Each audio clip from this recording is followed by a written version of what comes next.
I always thought the weirdest thing my HOA could do was send nasty letters about grass height and mailbox color. But that was before the day I caught Karen. Yes, the Karen, crawling into my root cellar like she was auditioning for a crime documentary. And trust me, if she wanted drama, she got it. Because the second I realized she was inside, I closed the door, flipped the latch, and dialed 911 with the calmness of a man who has finally snapped after years of HOA nonsense. But to understand how we got there, you need the full picture. Because this wasn't some random neighbor-gone-wild moment. This was building up for months. And it started the day Karen got elected to the HOA board and decided the entire neighborhood needed to bend to her vision. Her words, not mine. My property sits on the edge of the HOA boundary, meaning half of it is HOA-controlled, half of it isn't. That already irritated Karen. She hated the idea that part of my land was outside her rule book. She called it a loophole that shouldn't exist. I called it freedom. She didn't laugh. The root cellar sits on the non-HOA side. It's old, hand-built, solid wood and concrete, and stocked with emergency supplies. Canned food, tools, water reserves, nothing glamorous. But to Karen, it was a suspicious bunker. She once tried to claim it violated aesthetics. I showed her the plat map, proving she had no authority there. She looked like she swallowed a lemon. Still, for months, she stared at that cellar like it offended her soul. She'd slow down when walking by. She'd take pictures. Once she even brought a tape measure. Who brings a tape measure to a neighbor's cellar? One afternoon, I heard her tell another HOA member that people like him shouldn't have private structures that we can't inspect. People like him. Yeah, that stuck with me. But everything really escalated on a Tuesday, the same Tuesday I'd had a long day at work. My back was killing me, and all I wanted was a quiet evening. Instead, I got the unraveling of Karen's sanity. The weather was warm, no wind, completely silent out. I was in the kitchen when I heard something weird, like with scraping metal. At first, I thought it was a raccoon messing with the trash. Then I heard the cellar door creak. Now, that door weighs at least 120 pounds. Raccoons don't open that. Coyotes don't open that. Bears probably could, but bears don't wear perfume strong enough to smell from 20 feet away. I stepped quietly onto the porch and peeked around the corner of the house. And there she was. Karen, crouched low, one knee in the dirt, prying open my cellar door with a crowbar like she was cracking open a treasure chest. Her posture alone screamed, not her first time doing something illegal. My first reaction wasn't anger. It was disbelief. The kind where your brain goes, is this real? Am I actually watching a full-grown adult break into my property at noon? She wedged the door enough to slide in, and then, without hesitation, she disappeared inside. And I swear on everything, she even looked excited, like she expected to find something explosive or incriminating, something she could use against me at the next HOA meeting. For a second, I considered confronting her right there. But then a different thought hit me, the kind of thought every tired homeowner with an HOA bully has felt at least once. You know what? Let's see where this goes. I walked slowly toward the cellar. The door was open enough for me to hear her rustling around, knocking over jars, muttering to herself. I knew it. I knew he was hiding something. He thinks he's above the rules. Above the rules? Karen was literally breaking into a private cellar with a crowbar. Irony was choking itself somewhere. I placed my hand on the wooden door, took a breath, and with the calmness of a man doing something deeply satisfying, I swung that door shut. The sound echoed like thunder, a solid wooden boom that made the latches shake. Inside, Karen screamed. Not a polite scream, not a startled scream. No, this was the unfiltered howl of a woman who just realized the consequences of her own stupidity. Hey, let me out. This is illegal. I'm an HOA board member. Yeah, that made me laugh. I slid the latch into place, a thick iron bolt, and pulled out my phone. 911, what's your emergency? Yes, hi. Someone broke into my root cellar. I've secured the suspect inside. Inside your cellar, sir? Yes, ma'am. She crawled in on her own. I just shut the door. There was a pause. A long one. I imagine the operator was trying not to laugh. I pulled up a chair, an actual lawn chair, and sat next to the cellar like a man waiting for a movie to start. Karen was banging on the door now, yelling threats, HOA rules, and something about violating her rights as a board member, which is objectively hilarious because board members don't have rights beyond telling people what color their curtains can be. Sir, do you know the individual? Oh, yes, I said. I know her very well. It's Karen. Another pause. Understood. Officers are en route.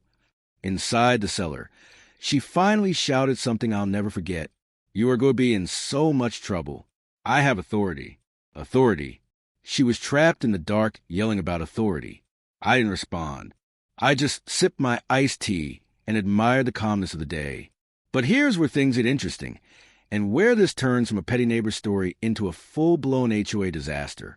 Because the cops weren't the only ones who showed up. The moment sirens echoed in the distance, another figure came speed-walking down the street, clipboard in hand, sunglasses on, body posture stiff as a traffic cone. It was Frank, president of the HOA. Karen's self-declared best ally. Great. Exactly what the situation needed. Back up, Karen. He marched toward me like he owned the place. What did you do? He shouted before he was even in my yard. Why is Karen calling me screaming that she's trapped underground? She broke into my cellar, I said. So I closed the door. That's false imprisonment. That's criminal trespassing. We need to de-escalate this. Now open that door before. Nope. You can't refuse an HOA order. I smirked and pointed to the ground. This cellar isn't under HOA jurisdiction, Frank. Remember? The map you approved 2 years ago. His mouth tightened so much his lips nearly vanished. Before he could argue more, the police cruiser pulled up. 2 officers stepped out. Calm, professional. Clearly trying to understand why they'd been dispatched for what sounded like an adult playing hide-and-seek. What's the situation? One officer asked. I walked them through everything, calmly, politely. Karen was still pounding on the inside of the door, yelling things like, I know my rights, and he can't keep me in this dirt pit. The officers exchanged a look. Did she have permission to enter the cellar? No. Did she break the lock? Yep, using a crowbar. It's right there. They sighed like men who had seen enough HOA drama to fill a reality show. All right, the officer said, let's get her out. I stepped back. They opened the latch. The door swung up, and Karen exploded out of that cellar like a possum shot out a cannon. Dirt on her shirt, dust in her hair, eyes wild, breathing like she fought a bear.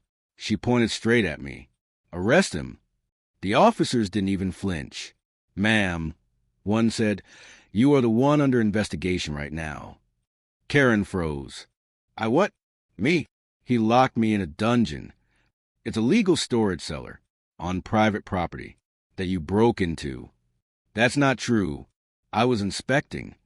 You're not law enforcement, ma'am, the officer replied. An HOA authority doesn't extend to physical searches of private property. The look on her face was worth every HOA fine I'd ever received. Frank stepped forward, sputtering like a lawn mower that wouldn't start. This can't be happening. Karen is a respected board member. She has every right to... No! The officer cut him off. She doesn't. Karen opened her mouth again, but the cop raised a hand. Ma'am, unless you want to be arrested for trespassing and attempted breaking and entering, I suggest you calm down and answer our questions. Karen did not calm down. Karen did not answer their questions. Karen did, however, start yelling about federal oversight, which made absolutely no sense. At that point, I stepped aside and let the officers deal with her. No interruptions. No arguments. Just peace. I'd earned this moment. And if you're enjoying how this story is unfolding, make sure you subscribe, because what happens next is even crazier. Trust me, you don't want to miss parts 2, 3, and 4. This HOA nightmare is just warming up, and Karen's meltdown? It's only beginning. Because after this incident, the HOA declared war, and they did something next that made the cellar break-in look mild. After the cops escorted Karen away, I thought the chaos was over. I mean, How could it get worse than someone crawling into your root cellar with a crowbar, screaming about HOA authority while trapped underground? That was peak insanity. I was wrong. Dead wrong. Because the moment Karen was gone, Frank, the HOA president, decided to take matters into his own hands. He started sending emails. Daily. Long, passive-aggressive, and full of legal jargon he clearly didn't understand. You are in violation of HOA standards for the storage and security of your private structures, he wrote. Another. Immediate corrective action required regarding your root cellar. Another. Failure to comply will result in board-sanctioned penalties. I sat in my kitchen, reading these messages like a man reading hieroglyphics. I could barely process how one adult, backed by a dozen HOA rules no one outside their board had ever read, thought they could dictate what I do on my private property. And yet, they were persistent. That evening, I decided to check the cellar again. I wanted to make sure Karen hadn't returned when no one was looking. The air smelled faintly of dust and the faint trace of her perfume, the kind that sticks to your clothes for hours. I cleaned up some of the mess, organized the cans and tools, and reinforced the locks. Every latch, every hinge, every door corner, I triple-checked them. Then came the subtle harassment. I started noticing things immediately after Karen's incident. My mailbox was bent, my garden tools move around, footprints in my driveway that didn't belong to me. Small stuff, but enough to make a point. Someone was watching, testing boundaries, waiting for the next mistake. And in HOA language, a mistake is like waving a red flag in front of a bull. The next Saturday, they held the monthly HOA meeting. I didn't attend. After the cellar incident, I had zero interest in any civilized conversation. I wasn't there to fight politely. I was there to watch the chaos unfold from a distance. And it did. Karen went first. Her opening statement was dramatic. She painted me as some sort of rogue threat to community, a man harboring dangerous materials in a hidden underground bunker. The HOA board members nodded along, some taking notes, some whispering, all pretending they understood what she was saying. I later found out that several members didn't even know we had a root cellar. They assumed she was speaking metaphorically. Frank followed.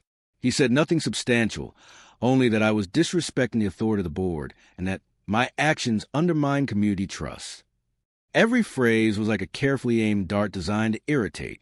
I couldn't help but chuckle. Then came the votes. Of course, they couldn't sanction me physically. That's illegal. But they could try to impose fines, restrictions, or demands. They voted to send me a formal letter demanding access to my cellar for inspection purposes. Access to my private property. For a root cellar stocked with canned beans and gardening tools. I stared at the letter. My options were clear. Ignore it and risk fines or respond and risk escalation. And then, in a moment of clarity, I realized if I played this right, I could turn every move they made into evidence of harassment. I decided to respond. Professionally, calmly, legally, every word was measured. Every sentence emphasized that the cellar was on my private property, outside of HOA jurisdiction, and that their insistence on accessing it constituted harassment. I sent it via certified mail, keeping a copy for myself. Meanwhile, Karen wasn't done. Not even close. One night, I caught her taking pictures from across the street, using binoculars. Her husband, yes, her unsuspecting husband, seemed oblivious. She waved like she hadn't been caught, and then scurried away like a fox. I started documenting everything. Phone videos, timestamps, screenshots, photos. Every interaction, every email, every HOA posting. My plan wasn't just to survive this. It was to win. Because what I realized was, this wasn't about a cellar anymore. This wasn't about beans or canned tomatoes. This was about asserting control, dominance, and authority. And if there was one thing I had learned after years dealing with HOA nonsense, it was this. Never let bullies dictate the terms of your life. Then came the night that truly escalated things. I was asleep when I heard noises outside. Someone walking through the yard, crunching leaves, heading toward the cellar. My heart rate spiked. I grabbed my phone, quietly slipped on shoes, and crept toward the window. And there she was. Karen. Again. No tools this time. Just her Her movements were erratic, her eyes darting around like she was expecting someone or something to jump out at her. I couldn't believe it. After all that had happened, after police intervention, after fines being threatened, she came back. I didn't rush her. I didn't shout. I stood in the shadows, phone in hand, recording silently. Karen fiddled with the latch, cursed under her breath. And then it happened. She slipped. She fell against the door, making it slam shut momentarily. She cursed again, then scrambled upright, looking furious and terrified at the same time. I opened the door calmly and stepped out. Back again? I asked. Her eyes went wide. "You can't," she began. "Yes, I can," I said. "And you just proved why the police need to know about this." She froze, then bolted, right into the neighbor's yard, knocking over a trash can in the process.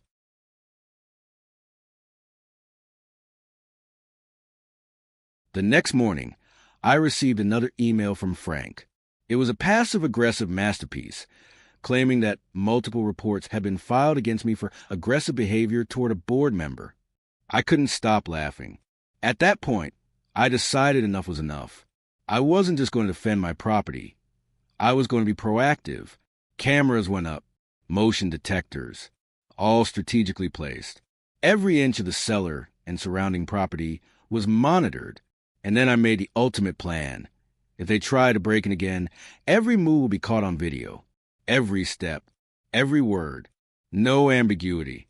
No chance for them to claim victimhood. It was like turning the tables on a chessboard. I was no longer just defending a root cellar. I was defending principle. And with each step, Karen's obsession became clearer. This wasn't about HOA rules anymore. This was personal. Friends, if you've ever dealt with someone like Karen, you know the signs. The constant emails, the lurking, the inspection requests. It's all a power play. And when power meets obsession, it can get dangerous. After reinforcing the cellar, installing cameras, and documenting every interaction, I thought I would prepare for anything Karen or the HOA could throw at me. I was wrong. Very wrong. Because the next morning, I noticed something that made my stomach drop. A new set of footprints leading from the edge of my yard directly to the cellar. And these weren't just any footprints. They were heavy, deliberate, and unmistakably human. The thing about Karen is she's persistent, but she's not subtle. She's like a hurricane disguised as a neighbor, loud, invasive, and impossible to ignore. And apparently, she had recruited allies. That morning, I saw Frank peeking from behind a bush, clipboard in hand, muttering into his phone like a general directing troops. This wasn't casual HOA meddling anymore. It was a coordinated campaign to intimidate me. I grabbed my phone and began recording, not just the footage of them approaching, but also every word spoken, every gesture. Evidence was my armor now, and I intended to wear it like a full suit of steel. "Good morning, gentlemen." I called out casually, trying to mask the panic racing in my chest. Frank jumped, nearly dropping his clipboard. Karen, still crouched low, looked furious, her hair sticking out like she'd been rolling in dirt all night. "You can't be here." Frank shouted, "This is HOA property. Step back immediately." I raised an eyebrow. "Actually, this is my property. The root cellar is on the private side of the boundary. And unless you brought a warrant, you're trespassing." Karen's eyes widened as if I had slapped her. "You think you're clever," she hissed. "We're going to make you pay for this." I couldn't help smirking. Pay? For protecting my home? I think the authorities might disagree. The officers from the last incident had given me some advice. Document everything, stay calm, and never engage physically. And that's exactly what I did. Every step they took, every muttered threat, every attempt to peer into my property was recorded. But the next move from Karen and Frank shocked me. They decided to hold what they called a community intervention, a surprise meeting in my driveway with half the HOA board present. I wasn't invited, of course. They thought staging it publicly would pressure me into submission. Instead, I decided to live stream the entire ordeal. If they were trying to humiliate me, they were going to do it in front of the world. Cars started pulling up. HOA members, all dressed in their Sunday best passive aggression, gathered. Karen marched to the front, clipboard raised like she was about to read a declaration of war. "I am here to ensure that the property owner complies with community standards," she announced to anyone who would listen. I came out calmly, phone in hand, streaming live. "Hello, everyone," I said. "For those watching at home, this is how an HOA intervention looks in real life. Let's all take a moment to enjoy the transparency." A few members frowned. Others whispered nervously. Karen turned red. Frank sputtered. The situation was unraveling faster than a cheap sweater. Then Karen did the unthinkable. She tried to force open the cellar door again, with multiple people watching. On live video, she pulled, shoved, and even tried to wiggle a crowbar into the latch. Every motion was captured in HD for the live stream audience, now numbering in the hundreds. I calmly walked up and said, "Step away. You're being recorded. Trespassing is illegal. The police are already aware of the previous incident." Karen froze, but Frank tried to argue. "You're escalating this. You're threatening the HOA." "No," I said. "I'm preventing another criminal incident. You are escalating." At that point, a neighbor called the police. Within minutes, 2 cruisers arrived, and the officers took statements from all parties. Karen tried to claim she had authority to inspect the cellar, but the officers quickly shut that down. "Ma'am, you have been warned before about entering private property. You are under investigation for trespassing," one officer said. Karen's face went pale. The camera caught it all. Her arrogance, her fury, and ultimately, her realization that the law didn't bend to her whims. But the HOA didn't stop there. That night, I discovered that someone had attempted to cut the power to my property. The cameras had recorded a figure sneaking around the breaker box, trying to disable my security system. The police were called again, and I spent hours reviewing footage to identify the culprit. Sure enough, it was Karen. She had returned, under the cover of darkness, trying to sabotage my defenses. That was the moment I realized this had become a full-blown war. The root cellar was just the beginning. Karen's obsession had crossed the line from petty harassment to criminal behavior, and every time she tried something new, I countered with careful, methodical action. Locks, cameras, legal letters, police reports. It was like playing a high-stakes chess game, except my opponent refused to follow the rules. Days later, Frank attempted to call a neighborhood meeting again, this time to vote on restrictions regarding private structures. I declined to attend, but I did submit a formal statement with my lawyer. Every line emphasized that the HOA had no jurisdiction. Every attempt at coercion was documented, and any further harassment would be met with legal action. Then came the next escalation. Karen decided to bring in contractors. Men in uniform showed up, claiming they were inspecting the structure for safety violations. I didn't call them in. I didn't hire them. And yet there they were, walking around my property like they owned it. I calmly approached them. "Who sent you?" I asked. "HOA board," one replied. "Show me your documentation," I said. They fumbled. Papers were fake or incomplete. I asked them to leave. They refused. At that point, I called police. Again, the officers arrived, and this time they were less amused than before. They escorted the contractors off my property and warned them about trespassing.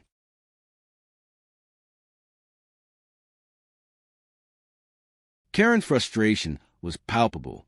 She couldn't comprehend that the law didn't bend to her will, that her persistence only made things worse. And I started noticing a pattern. Every attempt she made to intimidate me backfired, making her look increasingly irrational to the neighborhood. Even more satisfying, the live stream of the HOA standoff went viral locally. Neighbors who previously ignored the drama started paying attention. Comments flooded in. Finally, someone standing up to Karen. "This HOA needs a reality check. That root cellar is safe with this guy." The community was subtly shifting in my favor. By now, the tension had reached its peak. Every day brought new attempts from Karen to infiltrate my property or manipulate HOA rules. Every night, I reviewed camera footage and compiled evidence. Each report to the police strengthened my legal standing, and every interaction slowly eroded her credibility. Through all of this, I learned something crucial. Fighting back doesn't always mean confrontation. Sometimes it's preparation, documentation, and letting the law do the heavy lifting. And in this battle, patience and strategic planning became my greatest weapons. As Part 3 comes to a close, the HOA's attempts are escalating. Karen's obsession is spiraling, and I'm prepared for whatever comes next. The final showdown is looming, and when it arrives, it won't just be about a root cellar anymore. It will be about authority, obsession, and justice to be why now the neighborhood had fully picked up on the chaos. People whisper about Karen's antics in grocery stores, at school drop-offs, even while walking dogs. I was no longer just a homeowner defending a root cellar. I had become a symbol of standing up to HOA overreach. But make no mistake, the battle was far from over. Karen had escalated beyond petty harassment. She was obsessed, relentless, and increasingly dangerous. One Friday evening, as the sun dipped low and cast long shadows across my yard, I noticed a familiar creeping figure. Karen, alone this time. No Frank, no contractors, just her. She moved cautiously toward the cellar, eyes darting around as though the shadows themselves might report her to the authorities. I was ready. Every camera, every sensor, every alert I had set up was functioning perfectly. I quietly monitored her approach, letting her get closer until she reached the door. Then I stepped out, calm and collected, phone in hand, live streaming again. "Evening, Karen," I said. "Going somewhere?" Her eyes widened. You can't stop me. I have authority. I have rights." "You've tried that before," I replied, "and we've already resolved that with the police." She pulled out a phone, apparently calling for backup. A few minutes later, Frank and a couple of HOA board members appeared, looking harried. But by now, the scene had drawn attention. Neighbors were gathering, cameras recording, and my live stream was picking up hundreds of viewers. Frank stepped forward. "You can't harass the board like this," he shouted. I raised a hand. "Ma'am and gentlemen, this isn't harassment. This is trespassing. You're on my private property repeatedly after police warnings. The law is clear. Step back." Karen's face turned red with fury. She lunged at the cellar door, shaking it violently. "Open it." I calmly closed the distance and said, "Step away, or the police will be called for immediate intervention." She froze. Frank hesitated, and then I pressed a button on my security system. A bright floodlight illuminated the entire yard, startling Karen and anyone else lurking nearby. My cameras captured every reaction in vivid detail. Karen stumbling back, Frank shielding his eyes, and the gathered neighbors leaning closer to see what was happening. Within minutes, sirens echoed down the street. 2 police cruisers arrived, this time with full knowledge of the previous incidents. Officers quickly assessed the situation and ordered everyone except me to stand back. "Ma'am," an officer said to Karen, "you have been repeatedly warned and trespassed against. Any further attempts to enter private property will result in arrest. Do you understand?" Karen sputtered incoherently, but the officer's firm tone left no room for argument. She backed away, muttering threats and legal-sounding gibberish. Frank tried to intervene. "We need to discuss this." The officer cut him off. "Sir, you are also trespassing. Step off the property." The scene was complete chaos for Karen and the HOA board, but a moment of triumph for me. The police escorted Karen and the other intruders off the property. I finally felt the weight lift. The immediate threat was over, but I didn't stop there. I knew Karen might try one last desperate move. I filed a formal complaint, including all the video footage, police reports, and documentation of her repeated trespassing attempts. This ensured that any future attempts at harassment would have legal consequences. Then came the real victory. The HOA tried to hold another meeting to vote on my non-compliant cellar, but the majority of the neighborhood had seen the live stream and heard the story. Members who had previously supported Karen were now hesitant. The board couldn't sanction me without risking backlash and legal scrutiny. Karen's credibility was in tatters. And finally, in a poetic twist, the HOA board quietly rescinded their inspection demands. No fanfare, no announcement, just a subtle acknowledgement that they couldn't enforce their rules against someone who had solid legal standing, documented evidence, and community support. Karen? She disappeared for weeks. Rumor had it she filed internal complaints, tried to appeal through the HOA, but nothing stuck. Her obsession had burned itself out, leaving only embarrassment and the occasional whispered gossip. Frank remained awkwardly civil, occasionally trying to check in on me, but even he knew the war was lost. I took a deep breath one evening, standing in front of my root cellar, the sun casting a warm glow over the property. The locks gleamed, the cameras stood sentinel, and the neighborhood seemed at peace. For the first time in months, I felt a genuine sense of safety. Reflecting on the ordeal, I realized that the story wasn't just about a root cellar. It was about standing your ground, documenting evidence, and handling conflict strategically. It was about dealing with bullies, obsessives, and people who think authority is theirs to wield, and proving that rules don't apply to them when they violate the law. I shared the full story online, live stream clips, summaries, and documentation, and it resonated with homeowners everywhere. People reached out, saying they faced similar HOA harassment, that they were inspired to document, protect, and assert their rights. My story became a symbol. Persistence, preparation, and calm strategic action can overcome even the most absurd and relentless challenges. And as for Karen, the root cellar remained untouched, my property fully under my control, and my sanity intact. Whenever I passed the door, I would smile, remembering the days she crawled in with a crowbar, thinking she could intimidate me. The moral? Never underestimate the power of preparation, the law, and patience. Bullies like Karen will escalate, but if you stay calm, document everything, and leverage the system correctly, you can win. And sometimes you can win spectacularly. So if you've ever dealt with a Karen, a controlling HOA, or a situation that seems absurdly impossible, remember this story. Stand firm, stay calm, and keep a camera ready. And maybe, just maybe, you'll walk away victorious, just like I did, root cellar safe, sanity intact, and karma fully served. Because in the end, no matter how crazy the neighbor, no matter how ridiculous the HOA, justice has a funny way of catching up. And in this case, it was served cold, documented in HD, and impossible to argue against.